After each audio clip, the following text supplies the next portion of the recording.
Não haveria passagem melhor para nós iniciarmos essa campanha do que esse capítulo, do versículo 18 ao 21.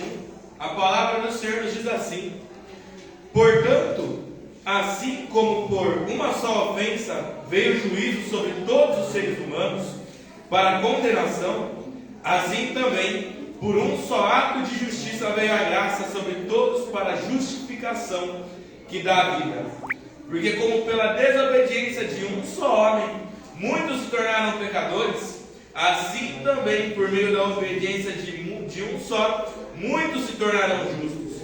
A lei veio para que aumentasse a ofensa, mas onde aumentou o pecado, aumentou muito mais ainda a graça, a fim de que, como o pecado reinou pela morte, assim também a graça reinasse pela justiça, que conduz à vida eterna, por meio de Jesus Cristo, nosso Senhor.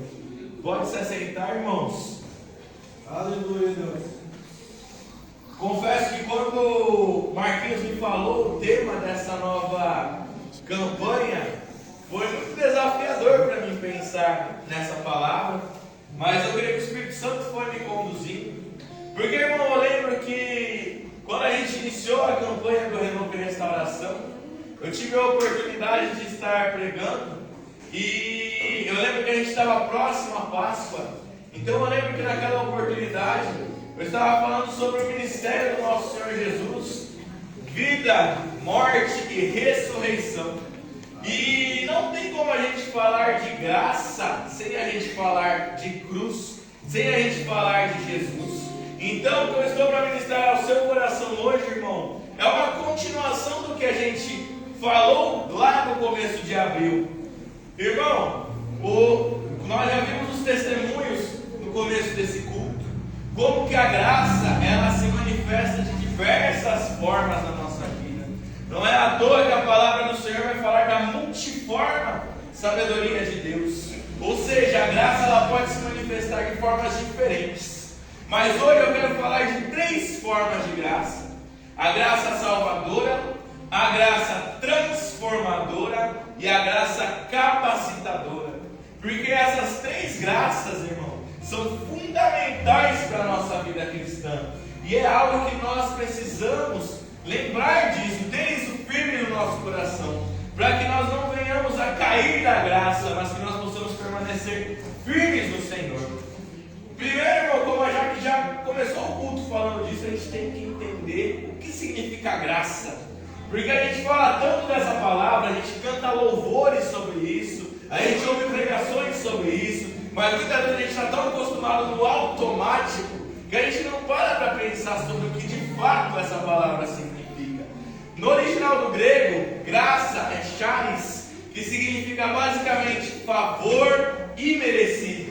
Ou seja, algo que alguém dá a outra pessoa sem aquela pessoa ter mérito nenhum para receber aquilo, sem esperar nada em troca, apenas por bondade, apenas por amor, apenas por misericórdia. Ou seja, a graça é o presente gratuito que Deus deu para mim e para você, porque é por meio da graça que nós somos salvos, é por meio dela que nós alcançamos a salvação.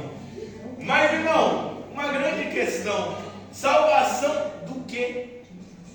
Porque todos aqui já devem ter ouvido falar sobre isso, mas muitas vezes nós esquecemos sobre do que nós fomos salvos. E inclusive, irmãos, se nós não tivermos isso firme, quando alguém no mundo for te questionar, um ateu, alguém que não crê no Senhor, você pode acabar tropeçando, porque você pode acabar sendo induzido por essa pessoa a acreditar numa coisa que não é bíblica, numa coisa que não é verdade. Irmão, nós temos que entender que a grande questão da vida não é os bens materiais que eu sou capaz de conquistar, não é o carro que eu conquisto, não é a casa, não é o trabalho, não é o salário. A grande questão da vida não é a família que eu estou construindo. A grande questão da vida não é o dia em que eu vou morrer. Irmão, a grande questão da vida é quando os seus olhos se fecharem, porque eles vão se fechar em algum momento, aonde eles vão abrir. Porque, irmão, os seus olhos eles vão se abrir de novo em algum momento. Mas tem dois lugares onde ele pode se abrir. Você pode abrir os seus olhos no céu, na glória do Senhor, ou você pode abrir os seus olhos de novo no inferno, na condenação eterna. Essa é a grande questão. Onde você quer passar a sua eternidade? Porque, irmão, os 3 primeiros capítulos dessa carta de Paulo aos Romanos, o capítulo 1, 2 e 3, vai nos deixar bem claro qual que é a nossa condição, a nossa real condição diante de Deus. Quando Paulo vai falar que todos pecaram e destituídos estão da glória de Deus. Isso é uma verdade bíblica no qual a igreja do Brasil hoje em dia tem deixado de pregar. Uma verdade no qual as pessoas param para falar sobre prosperidade, as pessoas param para falar sobre bênção, as pessoas param para falar sobre vitória, mas as pessoas param de falar sobre a real condição nossa. Irmão, não pense que basta você ser uma pessoa legal. Não pense que basta você fazer coisas boas para as pessoas, que isso é o suficiente. Porque, irmão, não é o suficiente. E o que eu estou te falando é porque isso é urgente. Porque, como eu disse, o inferno ele é real. Não é um sofrimento que vai durar um dia. Não é um sofrimento que vai durar um mês. Não é um sofrimento que vai durar um ano. É um sofrimento eterno. Um fogo que nunca se apaga. Por isso, irmão, nós precisamos acordar para a vida. Nós precisamos ver a nossa condição. Porque a palavra do Senhor vai nos dizer que nós estamos tão sujos, tão manchados pelo nosso pecado, que nós somos incapazes de lavar a nós mesmos. Por isso, irmão, naquele grande dia, porque Deus já escolheu o dia e agendou, está próximo esse dia, quando Ele virá julgar o mundo com justiça. E é importante falar disso porque a gente fala do Deus que é amor, a gente fala do Deus que é bondoso, a gente fala do Deus que é misericordioso, mas a gente não fala do Deus que é fogo consumidor, a gente não fala do Deus que é santo, a gente não fala do Deus que é o justo juiz e que virá e julgará a cada um conforme as suas obras. Há duas formas de você se apresentar diante desse Deus. Você pode ser um pecador na mão de um Deus irado, ou você pode ser um filho na mão de um pai amoroso. E você tem a sua vida inteira para tomar essa decisão. Porque a salvação, ela vai vir por meio da fé, na fé em Jesus. E, irmão, é importante nós falarmos disso, porque nós vivemos uma geração que tem abandonado o Senhor. E quando a gente fala dele, as pessoas elas fazem pouco caso, elas acham que podem curtir o mundo, viver do jeito que quiser, como a Jaque falou. Há aqueles até dentro da própria igreja que querem usar a graça como uma desculpa para viver uma vida de pecado. Irmão, acorda, abre os teus olhos agora, porque eu quero te dizer, irmão, não pense você que você pode viver a sua vida inteira no pecado, que você pode viver a sua vida inteira entregue aos seus desejos, à sua carne, e chegar no último momento e pedir perdão para Deus. Porque Deus conhece o seu coração. Ele sabe se o que você está falando é verdade ou não é verdade. Ele sabe a intenção dos corações. Porque muitas vezes usa-se a desculpa do ladrão da cruz como motivo para se arrepender no último momento. Mas o ladrão da cruz foi perdoado porque Jesus conhecia o coração do ladrão da cruz. Não foi porque ele pediu perdão no último momento, mas foi porque foi sincero, porque ele não teve a oportunidade antes, mas a oportunidade que ele teve, ele aproveitou. Tem gente que tem a oportunidade de pedir perdão, de aceitar Jesus todos os dias, mas não aceita, não pede perdão, porque é incapaz de largar o pecado, é incapaz de largar o que causa prazer a si mesmo. E sabe o que é interessante, irmão? Porque a nossa natureza é tão pecaminosa ao ponto de nós invertermos os pensamentos, ao ponto de nós invertermos as ideias e a gente nem para pensar nisso. Porque, por exemplo, irmão, vamos parar para pensar ainda mais no que o mundo diz hoje, como o mundo distorce o pecado. Porque hoje álcool e drogas é encarado como socialização. Pornografia é encarado como autoconhecimento, como saber do que você gosta. Fofoquinha é cultura brasileira. Mentira é estratégia para tirar vantagem ou conseguir aquilo que você quer, porque não importa quais sejam os meios, o importante é o resultado final. E é assim que Satanás coloca na sua mente algo que não é normal, algo que está totalmente ao contrário, e chega ao ponto de colocar na nossa mente a ideia de que aproveitar a vida é estar no mundo, quando aproveitar a vida é estar diante do autor da vida. Aproveitar a vida é estar com esse Deus maravilhoso que nos ama e que quer a nossa presença, que quer a gente com Ele, que quer relacionamento conosco.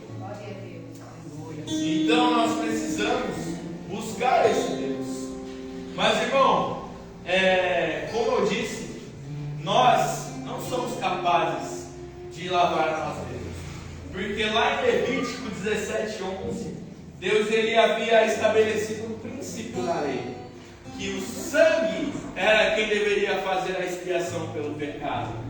E obviamente não poderia ser o meu sangue ou o seu sangue, porque o nosso sangue é sujo, o nosso sangue é impuro, então o nosso sangue seria incapaz de nos purificar.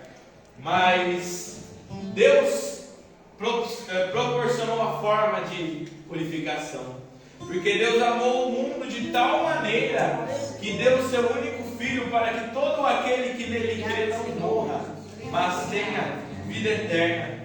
E assim, irmão, Jesus, o Messias, veio ao mundo, o descendente que foi prometido desde o Gênesis, que pisaria na cabeça da serpente, o descendente de Abraão, no qual todas as nações seriam abençoadas, o profeta maior que Moisés, o rei eterno que viria da linhagem de Davi, mas acima de tudo, o Cordeiro que veio para levar os meus e os seus pecados. Ele morreu naquela cruz por você. Ele pagou o preço que eu e você éramos incapazes de fazer. E é assim, irmão, que Deus ele demonstra o amor dele por nós. Porque Paulo vai falar, inclusive na carta aos Romanos, que Deus prova o seu amor por nós, no qual o Filho dele morreu quando nós ainda éramos pecadores, quando nós ainda éramos inimigos de Deus. Sabe, muitas vezes a gente vê tantos pregadores pregando por aí que o melhor de Deus está para vir. Muitas vezes a gente vê alguns irmãos querendo pedir a Deus para provar o seu amor de alguma forma. Irmão, o melhor de Deus já veio, é Jesus. A maior prova de amor já foi demonstrada naquela cruz. Não tem mais nada que Ele precise fazer por você, porque o que precisava ser feito já foi feito. E nós temos acesso a isso através da fé. E essa é a primeira manifestação da graça na nossa vida. A graça salvadora, que nos perdoa dos nossos pecados, que nos purifica, e que mesmo que o diabo tente, irmão, porque ele vai tentar te acusar do seu pecado, ele vai tentar te lembrar do seu passado, ele vai tentar te colocar numa situação na qual você esqueça disso. Mas lembre-se sempre que o que Jesus fez foi por você, foi para te salvar, e que a graça ela é acima de tudo isso. Tanto é que o lema da nossa campanha é: aonde abundou o pecado, super abundou a graça. Eu falei de graça salvadora, e por que não transformadora? Porque, como eu disse, a nossa condição antes era uma condição de sujeira, e a partir de agora Deus ele nos dá uma nova condição, porque agora nós não somos mais inimigos de Deus, agora nós somos amigos de Deus. Ou seja, a graça ela transforma a nossa situação, ela tira a gente do ponto que a gente estava e coloca no novo ponto. O problema é que muitas vezes a gente para na graça salvadora. Muitas vezes quando se fala em graça a gente pensa só em salvação, só no que Deus fez. E infelizmente é muito triste porque tem crente parado aí. Porque tem crente que acha que é normal estar há um ano na mesma condição. Tem crente que acha que é normal estar 10 anos do mesmo jeito. Tem crente que acha que é normal estar 50 anos do mesmo jeito.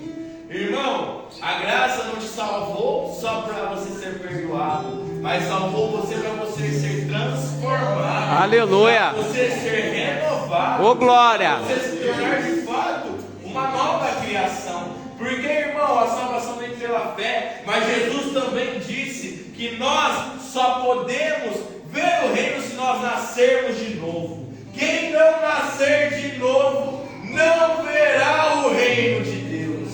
Então nós precisamos buscar esse novo nascimento. E nós só conseguimos esse novo nascimento através do Senhor, através de Jesus Cristo.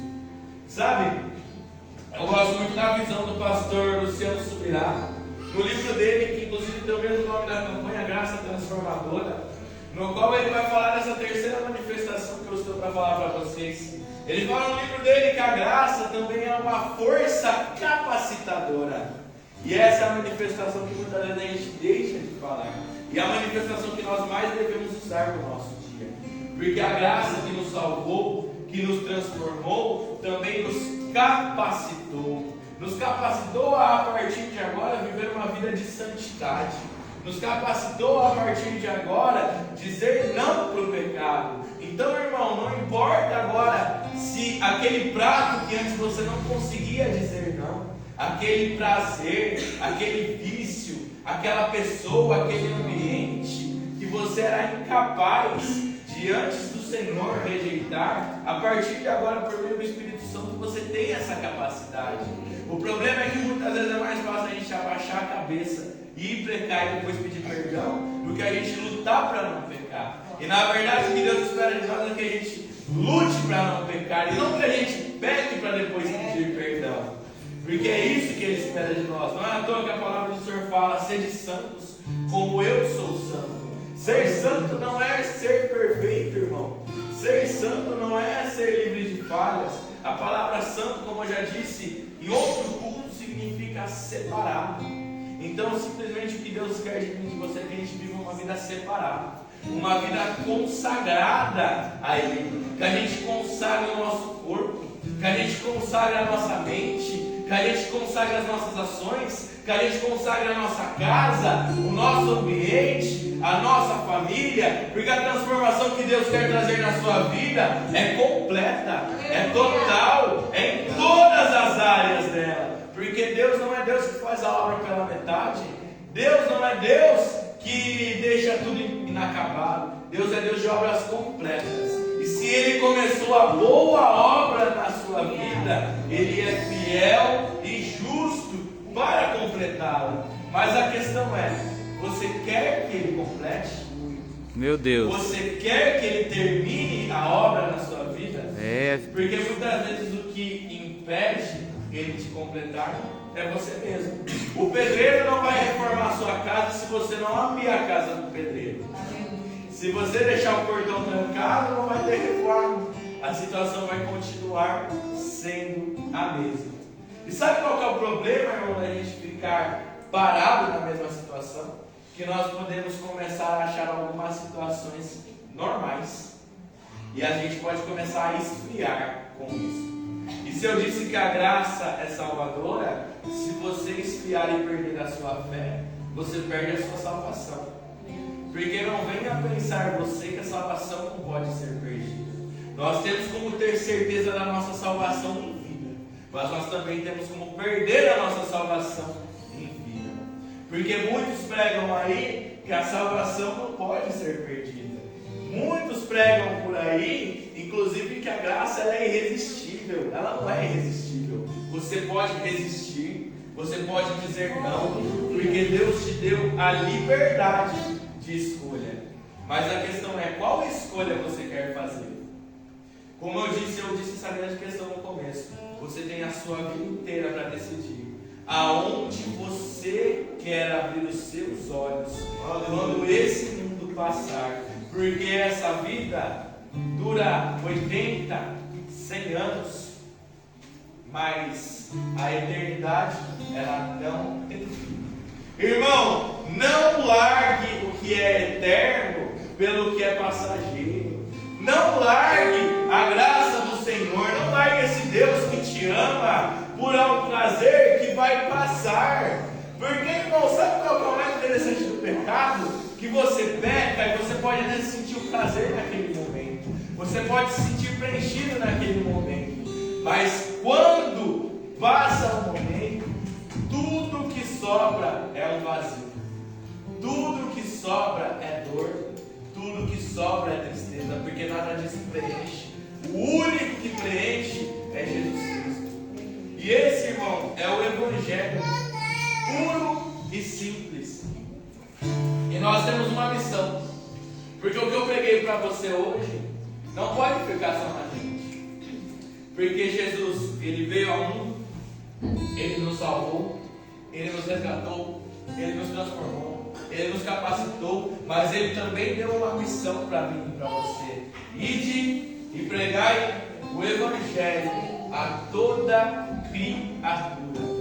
O Evangelho são as boas novas. É isso que nós devemos levar ao mundo, irmãos. As boas novas do reino. Que olha, a sua situação era assim, mas Cristo pagou o preço por você. E hoje você pode ter vida eterna por causa dele. Irmão, se você se propor a fazer isso pelo Senhor, eu te garanto que Ele vai transformar a sua vida, para que você seja um testemunho vivo do poder dele, um testemunho vivo da graça dele, para que as pessoas vejam que o Deus que fez a sua vida é poderoso para fazer na vida delas também. As palmas exaltam o nome do Senhor. Deus